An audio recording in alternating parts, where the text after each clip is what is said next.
আসসালামু আলাইকুম। শ্বসন নিয়ে পড়ছিলাম আমরা, ধারাবাহিক তৃতীয় ক্লাসে তোমাদেরকে ওয়েলকাম জানাই। আমরা আজকে পড়ব কার্বন ডাইঅক্সাইড কীভাবে রক্ত দিয়ে পরিবাহিত হচ্ছে সেটা নিয়ে।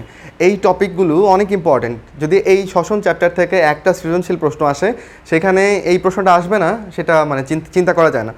3 নাম্বার বা 4 নাম্বার প্রশ্নে এটা অবধারিতভাবে আসে যে কার্বন ডাইঅক্সাইড বা অক্সিজেনের পরিবহন আলোচনা করো। তো তোমাদের বোঝা এটা খুব দরকার। চলো আমরা পড়ি। কার্বন ডাইঅক্সাইড কীভাবে রক্ত দিয়ে পরিবাহিত হচ্ছে, 3টা উপায় আছে। একটা ভৌত দ্রবণ রূপে, আরেকটা হচ্ছে সে কার্বামিনো যৌগ তৈরি করতেছে সেই যৌগ রূপে, আর সে বাইকার্বনেট যৌগ তৈরি করে সেই বাইকার্বনেট যৌগ রূপে পরিবাহিত হতে পারে। কোনটা দিয়ে কত পার্সেন্ট অবজেক্টিভের জন্য খুব ইম্পর্টেন্ট। ভৌত দ্রবণ রূপে পরিবাহিত হয় 5%, কার্বামিনো যৌগ রূপে 27% এবং বাইকার্বনেট যৌগ রূপে 65%। এই হচ্ছে পার্সেন্টেজ। তাহলে পরীক্ষাতে যদি আসে, যেমন মেডিকেলের আগের বছর আসছে যে নিচের কোনভাবে কার্বন ডাইঅক্সাইড পরিবাহিত হয় না, এই 3টা ছিল অপশনে, আরেকটা কি জানো ছিল হাবিজাবি। তো ওই হাবিজাবিটা ডেফিনেটলি কোনো ওয়ে না, তাহলে ওইটা উত্তর হবে। আবার প্রশ্ন ধরো এমন করে আসতে পারে যে কোনটা দিয়ে কত পার্সেন্ট পরিবাহিত হয়, তো এই পার্সেন্টেজগুলো ইম্পর্টেন্ট। পরীক্ষাতে আবার আসতে পারে কোন পদ্ধতিতে সব থেকে বেশি কার্বন ডাইঅক্সাইড পরিবাহিত হয়, কী দাগাবা? বাইকার্বনেট যৌগ রূপে, তাই তো? আসো ভেতরে ডিটেলসে পড়ি। ভৌত দ্রবণ রূপে কীভাবে পরিবাহিত হচ্ছে, তুমি জানো রক্তের মধ্যে 2টা অংশ আছে, একটা প্লাজমা, একটা রক্তকণিকা। প্লাজমার মধ্যে প্রচুর পানি রয়েছে, প্লাজমার 90 থেকে 92%ই পানি। সেই পানির মধ্যে খুব সুন্দর করে কার্বন ডাইঅক্সাইড দ্রবীভূত হয়ে যেতে পারে। কার্বন ডাইঅক্সাইড দ্রবীভূত হলে কি তৈরি হয় দেখো, কার্বন ডাইঅক্সাইড আর পানির বিক্রিয়া, কে না পারে বলো? H2CO3 মানে কি? কার্বনিক অ্যাসিড তৈরি হয়, তাই না? এবং এটা তো হচ্ছে রক্তের মধ্যে দিয়ে পরিবাহিত হয়ে এরকম তৈরি হলো। যখন সে এই কার্বনিক অ্যাসিডটা যখন ফুসফুসে বা অ্যালভিউলাসের কাছাকাছি পৌঁছাবে, তখন সে আবার ভেঙে যেয়ে কী তৈরি করবে? সে আবার ভেঙে যেয়ে কার্বন ডাইঅক্সাইড পানি তৈরি করবে। সেই কার্বন ডাইঅক্সাইড এরপর ফুসফুস মানে অ্যালভিউলাসের মধ্যে ব্যাপিত হয়ে ঢুকে যাবে এবং বাইরে নিষ্কাশিত হবে, তাই না? এইভাবে ভৌত দ্রবণ রূপে 5%। দ্বিতীয় উপায় আসো, কার্বামিনো যৌগ। কার্বামিনো যৌগ কার সাথে তৈরি করে? কার্বন ডাইঅক্সাইড 2 রকমের কার্বামিনো যৌগ তৈরি করতে পারে। একটা হচ্ছে কার্বামিনো হিমোগ্লোবিন, আর একটা হচ্ছে কার্বামিনো প্রোটিন। শব্দটাকে একটু ভাঙো, কার্বন যুগ অ্যামিনো, কি হলো? কার্বামিনো, তাই তো? অ্যামাইনো অ্যাসিড, তুমি জানো অ্যামাইনো অ্যাসিড দিয়ে প্রোটিন তৈরি হয়। হিমোগ্লোবিনে কি অ্যামাইনো অ্যাসিড আছে কি না নাই? উত্তর হচ্ছে অবশ্যই আছে, যেহেতু হিমোগ্লোবিনের গ্লোবিন অংশটা একটা প্রোটিন, আর প্রোটিন কখনো অ্যামাইনো অ্যাসিড ছাড়া তৈরি হতে পারে না, তাহলে হিমোগ্লোবিনের মধ্যে অবশ্যই অ্যামাইনো অ্যাসিড আছে। একটা অ্যামাইনো অ্যাসিড, এটা সাধারণ সংকেত কেমন জানো? যদি লিখি এখানে, একটা অ্যামাইনো অ্যাসিডে অবশ্যই একটা অ্যামিন গ্রুপ থাকতে হবে NH2, অবশ্যই একটা কার্বক্সিল গ্রুপ থাকতে হবে, কারণ এর নামের মধ্যে 2টা শব্দ আছে, অ্যামাইনো তাই অ্যামিন গ্রুপ, অ্যাসিড তাই অ্যাসিড গ্রুপ, আর বাকি 2টা হাতে তোমার HCH3 যা দেওয়া আর কি। সো এটা হচ্ছে একটা অ্যামাইনো অ্যাসিডের ধরো সাধারণ সংকেত। তাহলে যেহেতু প্রোটিন অ্যামাইনো অ্যাসিড দিয়ে তৈরি, ওর মধ্যে প্রোটিনের মধ্যে একটা NH2 গ্রুপ থাকবে। যেহেতু হিমোগ্লোবিনেও অ্যামাইনো অ্যাসিড আছে, ওর মধ্যেও একটা NH2 বা অ্যামিন গ্রুপ থাকবে। এই ব্যাপারে আমাদের আর কোনো দ্বিধার সুযোগ নাই, তাই তো? আচ্ছা ফাইন, চলো এবার দেখি। এবার দেখো কার্বন ডাইঅক্সাইড কীভাবে প্রোটিনের সাথে বিক্রিয়া করে। আমরা পুরো প্রোটিনের মানে সংকেতটা লিখি নাই, আমরা শুধু প্রোটিনের মধ্যে একটা অ্যামাইনো অ্যাসিডকে তোমাকে দেখিয়েছি। এবার এই কার্বন ডাইঅক্সাইডকে তুমি এরকম করে চিন্তা করতে পারো না, COO, এটাই তো CO2, তাই না? এবার দেখো এই CO অংশটা কি হবে, প্রোটিনের একটা হাইড্রোজেন, এটা ঠিকই আছে, বাট এই হাইড্রোজেনটার সামনে আমরা COO বসাই দিলাম, তারপর হাইড্রোজেনটা দিলাম। এই CO কোত্থেকে আসছে? এই কার্বন ডাইঅক্সাইড থেকে আসছে। এই যৌগটার নাম এখন কি হলো? এই যৌগটার নাম হয়ে গেল কার্বামিনো প্রোটিন। বুঝছো সংকেতটা কি খুব কঠিন? একদমই না। আবার দেখি, এটা যদি না বুঝে থাকো এটা বলো, বুঝবা আশা করি। এটা বলো, হিমোগ্লোবিন লিখলাম, অ্যামিন গ্রুপটা শো করি, হ্যাঁ করলাম। এই এইচটার সামনে আমরা কি বসাই দিব? কার্বন ডাইঅক্সাইড একটু ভেঙে আর কি COO আকারে কার্বন ডাইঅক্সাইডটা বসিয়ে দিব, COO, আর এইখানকার এইচটা এখানে লিখে দিব। এই যৌগটার নাম কি? Carbamino haemoglobin. Carbamino protein, carbamino haemoglobin. 100 মিলি রক্তের মধ্যে 3 মিলি কার্বন ডাইঅক্সাইড এই কার্বামিনো যৌগ রূপে পরিবাহিত হয়। বুঝছো? 100 মিলি রক্তে 3 মিলি থাকে এই কার্বামিনো যৌগ। আচ্ছা, সেই 3 মিলির মধ্যে আবার 1 মিলি থাকে হচ্ছে কার্বামিনো প্রোটিন, আর 2 মিলি থাকে হচ্ছে কার্বামিনো হিমোগ্লোবিন। তাহলে কোন উপায়ে, কোন কার্বামিনো যৌগ রূপে বেশি পরিবাহিত হয়? কার্বামিনো হিমোগ্লোবিন উপায়ে কার্বন ডাইঅক্সাইড এই 2টার মধ্যে বেশি পরিবাহিত হয়। কেমন? তাহলে এই সংকেতটা তুমি যদি পরীক্ষার খাতায় লিখে দিয়ে আসতে পারো, তোমার পরীক্ষক তোমার নাম্বার কাটার সুযোগ পাবে না। বুঝছো? যারা ভালো তারা লিখে দিয়ে আসবে এবং অনেক অনেক নাম্বার পাবে। আচ্ছা, তৃতীয় যে উপায়, অনেক কিছু বুঝার এখানে মনোযোগ ধরে রাখো একটু কষ্ট করে। বাইকার্বনেট যৌগরূপে কেমন করে কার্বন ডাইঅক্সাইড পরিবাহিত হয় আমরা পড়াতে যাচ্ছি তোমাকে। দেখো এটা একটা কোষ আমাদের, এই কোষের এটা একটা মাইটোকন্ড্রিয়া। মাইটোকন্ড্রিয়াতে এটিপি তৈরি হয়, তুমি জানো, হলো এটিপি তৈরি, এবং এইখান থেকে কার্বন ডাইঅক্সাইডও তৈরি হয়। সেই কার্বন ডাইঅক্সাইড ব্যাপিত হয়ে কোথায় চলে আসে? রক্তে চলে আসে। রক্তের মধ্যে এই চারপাশের ফাঁকা জায়গাটা, এটা হচ্ছে আমাদের প্লাজমা বা রক্তরস। আর এইটা কি জিনিস? এটা হচ্ছে আমাদের আরবিসি বা লোহিত রক্তকণিকা। এমন কেন ভাইয়া দেখতে? আমি ধরো আরবিসি তো একটা চাকতির মতো জিনিস, অ্যালপেনলিবে চকলেটের মতো আরবিসি, বুঝছো? উপরে নিচে একটু করে ডাবা, এই যে দেখো এদিক দিয়ে একটু ডাবা, এদিক দিয়ে একটু ডাবা, ভেতরে নিউক্লিয়াস নাই তো তাই এমন অবস্থা। আচ্ছা, তো আমি ওইটাকে মাঝ বরাবর মনে করো কেটে নিছি আর কি, ভেতরটা দেখানোর জন্য। মানে আরবিসিকে তুমি যদি একটা ব্যাগের মতো কল্পনা করো, এই ব্যাগের ভেতরে আসলে কি আছে? এই ব্যাগের ভেতরে আছে হিমোগ্লোবিন, আর আছে হচ্ছে পানি, আর কিছু হাবিজাবি ফসফোলিপিড টিপিড এগুলো আছে। এর মধ্যে কিন্তু কোনো সেলুলার অর্গান নাই, মানে অর্গানেলি নাই, মাইটোকন্ড্রিয়া নাই, নিউক্লিয়াস নাই, বুঝছো? এগুলো কিন্তু নাই। সো এর ভেতর হিমোগ্লোবিন আছে আর পানি আছে, বড় করে চিন্তা করলে। আচ্ছা, তাহলে কার্বন ডাইঅক্সাইডটা এইখান থেকে দেখো রক্তরসে আছে, রক্তরস থেকে কোথায় ঢুকবে? আরবিসিতেও ঢুকবে। আবার রক্তরসের মধ্যে পানি আছে না, সেই পানির সাথেও সে বিক্রিয়া করবে। এবার আমাকে বলো, রক্তরসের পানির সাথে বিক্রিয়া করে সে কী তৈরি করবে? কার্বনিক অ্যাসিড তৈরি করবে। আচ্ছা, আরবিসির মধ্যে পানি আছে কিনা? ভাইয়া তো বললো আছে, পানি আর হিমোগ্লোবিন ভেতরে থাকে আরবিসির ভেতরে। তাহলে সেই পানির সাথেও কার্বন ডাইঅক্সাইড বিক্রিয়া করবে কিনা? অবশ্যই করবে। করে কি তৈরি করবে? H2CO3, কার্বনিক অ্যাসিড তৈরি করবে। এই পর্যন্ত আমরা বুঝছি। আচ্ছা, আমাকে বলতে হবে কোথায় বেশি কার্বনিক অ্যাসিড তৈরি হবে, আরবিসিতে নাকি প্লাজমাতে? দেখো এখানে মেনশন করতে ভুলে গেলাম, কার্বনিক অ্যাসিড তৈরির সময় একটা এনজাইম দরকার হয়, তার নাম হচ্ছে কার্বনিক এনহাইড্রেস। কার্বনিক কী নাম বলো? এনহাইড্রেস। অনেক ইম্পর্টেন্ট নাম, হ্যাঁ, পরীক্ষাতে আসবে কিন্তু।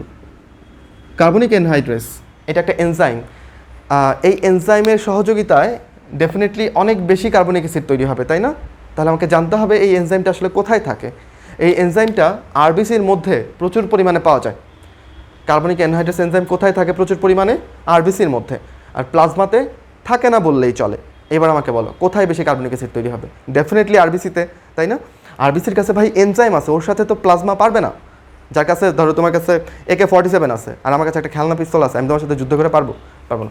তাহলে এইখানে বেশি কার্বনিক অ্যাসিড তৈরি হলো। এখানে হয়েছে বাট কম, এনজাইমের সহযোগিতা ছাড়া অল্প স্বল্প হয়েছে। আচ্ছা, এইটা এবার ভেঙে যাবে না বলো? ভেঙে যেন কি হয়? H+ হয় আর HCO3- হয়, তাই না?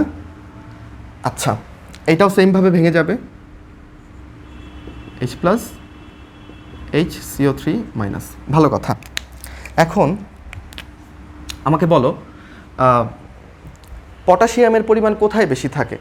পটাশিয়ামের পরিমাণ কি আরবিসির ভেতরে বেশি নাকি প্লাজমাতে বেশি? দেখো তোমাকে মনে রাখতে হবে যে পটাশিয়াম বেশি থাকে কোষের মধ্যে। কেন এরকম? কারণ পটাশিয়াম খুব ডেঞ্জারাস একটা জিনিস, আমরা চাই না ও বাইরে ঘোরাফেরা করুক। কেন?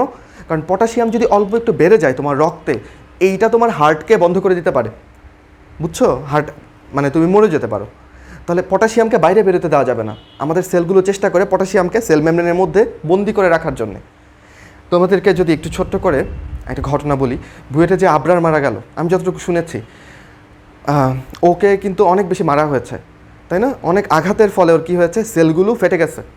ওর সেল ফেটে যেয়ে ওই সেলের ভেতর থেকে পটাশিয়াম কিন্তু রক্তে বেরোয় চলে আসছে, এবং রক্তে যখন পটাশিয়ামের মাত্রা অনেক বেশি বেড়ে গিয়েছে তখন কিন্তু ওর হার্ট কাজ করা বন্ধ করে দিয়েছে এবং ও মারা গিয়েছে।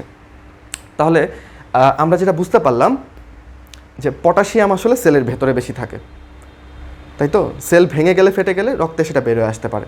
কিন্তু আমাদের এইখান থেকে লেসন হচ্ছে পটাশিয়াম বেশি কোথায়? রক্তে না, রক্ত রসে না, সেলের মধ্যে। আরবিসিকে একটা সেলের মতো চিন্তা করো, ওর যেহেতু মেমব্রেন আছে, ওর যেহেতু আবরণী আছে, এইখানে পটাশিয়াম বেশি। মনে থাকলো আমাদের? আচ্ছা, তাহলে পটাশিয়াম বেশি ভাইয়া বললো সেলের মধ্যে। এবার আমাকে বলো সোডিয়াম কোথায় বেশি, সেলের মধ্যে নাকি সেলের বাইরে? তোমরা যদি কখনো রক্তের স্বাদ পেয়ে থাকো, আচ্ছা, বা না পেয়ে থাকলে আমাকে বিশ্বাস করতে পারো, রক্তের স্বাদ হচ্ছে নোনতা। রক্ত একটু লবণ লবণ টেস্ট। কেন? কারণ রক্ত রসের মধ্যে সোডিয়াম আয়ন আছে, ক্লোরাইড আয়ন আছে। সোডিয়াম ক্লোরাইড মানে কি? লবণ, তাই না? তাহলে রক্তরসে সোডিয়াম আয়নের প্রাদুর্ভাব অনেক বেশি, ক্লোরাইড আয়নও আছে রক্তরসে, বুঝছো? এইগুলো থাকার জন্য রক্তরসের স্বাদ বা রক্তের স্বাদটা নোনতা। আচ্ছা, এবার দেখো এইখানে রক্তরসে উৎপন্ন হওয়া বাইকার্বনেট, সে কার সাথে বিক্রিয়া করবে? রক্তরসের বাইকার্বনেট কি পটাশিয়ামের সাথে বিক্রিয়া করবে না সোডিয়ামের সাথে? তুমি একটু আগে স্বীকার করলা যে ভাইয়া রক্তরসের মধ্যে সোডিয়াম বেশি। তাহলে এই সোডিয়ামের সাথে এই বাইকার্বনেট মিলে কি তৈরি করবে? Sodium bicarbonate. এইখান থেকে আমরা একটা পয়েন্ট পেলাম যে বাইকার্বনেট যৌগ মানে সোডিয়াম বাইকার্বনেট রূপে এই যে কার্বন ডাইঅক্সাইড সেটা পরিবাহিত হতে পারে কিসের মধ্য দিয়ে? প্লাজমার মধ্য দিয়ে। তাহলে সোডিয়াম বাইকার্বনেট রূপে প্লাজমার মধ্য দিয়ে, প্লাজমা বা রক্তরসের মধ্য দিয়ে। আচ্ছা, কিন্তু আরবিসির মধ্যে তো সোডিয়াম কম, পটাশিয়াম বেশি, তাহলে এইখানকার বাইকার্বনেট কার সাথে বিক্রিয়া করবে বলো? এই বাইকার্বনেটটা এই পটাশিয়ামের সাথে বিক্রিয়া করবে না? এখানে তো সোডিয়াম নাই, তাহলে ওর কাছে পটাশিয়াম আছে, পটাশিয়ামের সাথে মিলেই কী তৈরি করবে? পটাশিয়াম বাইকার্বনেট তৈরি করবে। বুঝছো? তাহলে এই কার্বন ডাইঅক্সাইডটাই কিন্তু দেখো এখানে পটাশিয়াম বাইকার্বনেট হলো, তাই না? তাহলে বাইকার্বনেট যৌগরূপে সে পটাশিয়াম বাইকার্বনেট রূপে পরিবাহিত হতে পারে কিসের মধ্য দিয়ে? আরবিসির মধ্য দিয়ে। তার মানে আমাদের দুইটা পয়েন্ট, এইখানেও আমাদের দুইটা পয়েন্ট। কার্বামিনো যৌগরূপে যেমন দুইটা পয়েন্ট পড়লাম, বাইকার্বনেট যৌগরূপেও দুইটা পয়েন্ট। কী কী পয়েন্ট? সোডিয়াম বাইকার্বনেট রূপে প্লাজমা দিয়ে আর পটাশিয়াম বাইকার্বনেট রূপে আরবিসির মধ্য দিয়ে এই কার্বন ডাইঅক্সাইড পরিবাহিত হতে পারে। ক্লিয়ার? কেন প্লাজমা দিয়ে সোডিয়াম বাইকার্বনেট? কারণ প্লাজমাতে সোডিয়ামের পরিমাণ বেশি, আরবিসিতে পটাশিয়ামের পরিমাণ বেশি, তাই এখানে পটাশিয়াম বাইকার্বনেট। এইটুকু আশা করি তোমাদের ক্লিয়ার হয়ে যাওয়ার কথা, তাই তো? আচ্ছা, এইটাই ছিল আমাদের কার্বন ডাইঅক্সাইড পরিবহনের কথাবার্তা। আচ্ছা, আবার একটু সামারাইজ করে লাস্টে আরেকটা টপিক পড়বো, চলো দেখি। কার্বন ডাইঅক্সাইড পরিবহন ভৌত দ্রবণ রূপে 5% কার্বনিক অ্যানহাইড্রাস এনজাইম দিয়ে কার্বনিক অ্যাসিড হয়ে সে পরিবাহিত হচ্ছে। শেষ। কার্বামিনো যৌগ দুই রকম হতে পারে, কার্বামিনো প্রোটিন, কার্বামিনো হিমোগ্লোবিন। 100 মিলি রক্তে 3 মিলি কার্বামিনো যৌগরূপে পরিবাহিত হয়, তার মধ্যে 1 মিলি কার্বামিনো প্রোটিন, 1 মিলি কার্বামিনো হিমোগ্লোবিন। বাইকার্বনেট যৌগরূপে দুইটা ওয়ে আছে, একটা হচ্ছে সোডিয়াম বাইকার্বনেট রূপে প্লাজমা দিয়ে, পটাশিয়াম বাইকার্বনেট রূপে আরবিসি দিয়ে। কেমন করে তৈরি হয় আমি তোমাকে পড়ালাম। এইবার এরই পাশাপাশি আমি তোমাকে পড়াই ফেলতে পারি ক্লোরাইড শিফট বা হ্যামবার্গার শিফট যে বিক্রিয়াটা আছে সেটা। আচ্ছা, এই আলোচনা থেকে আমরা এটা কন্টিনিউ করতে পারি। দেখো, আমরা বলেছিলাম যে কোথায় বাইকার্বনেট বেশি বলো? বাইকার্বনেট কোথায় যেন বেশি? আরবিসিতে। কেন জানো? কারণ আরবিসির মধ্যে কার্বনিক অ্যানহাইড্রাস এনজাইম আছে, তাই না? কার্বনিক অ্যানহাইড্রাস এনজাইমটা আছে, এই জন্য আরবিসিতে বাইকার্বনেট পরিমাণ বেশি। এটা দেখে প্লাজমা বা রক্তরসের হিংসে হয়। প্লাজমা বা রক্তরস বলে, ইস আমারও যদি একটু বাইকার্বনেট থাকতো, আমারও যদি একটু বেশি পরিমাণে বাইকার্বনেট থাকতো তাহলে খুব মজা হতো। তো ও হচ্ছে আরবিসির কাছে ধার চায় যে তোমার তো অনেক বাইকার্বনেট, আমাকে একটু দাও না। কিন্তু আরবিসি খুব হিসেবি লোক, সে বলে হ্যাঁ তোমাকে দিতে পারি, তবে এক শর্ত, আমি তোমাকে একটা নেগেটিভ আয়ন দিচ্ছি, বিনিময়ে আমাকে একটা নেগেটিভ আয়ন দিতে হবে। প্লাজমা চিন্তা করে দেখে আমার কাছে তো অনেক ক্লোরাইড, তাহলে আমি যদি ওর কাছ থেকে একটু বাইকার্বনেট নিতে পারি, বিনিময়ে আমার ক্লোরাইড গেল, একটু সমস্যা নাই তো। তারপর তারা একটা চুক্তিতে সম্মত হয়। সেই চুক্তি অনুযায়ী কি হয় বলো? সেই চুক্তি অনুযায়ী আরবিসি থেকে বাইকার্বনেটটা বেরোয় কোথায় চলে আসে?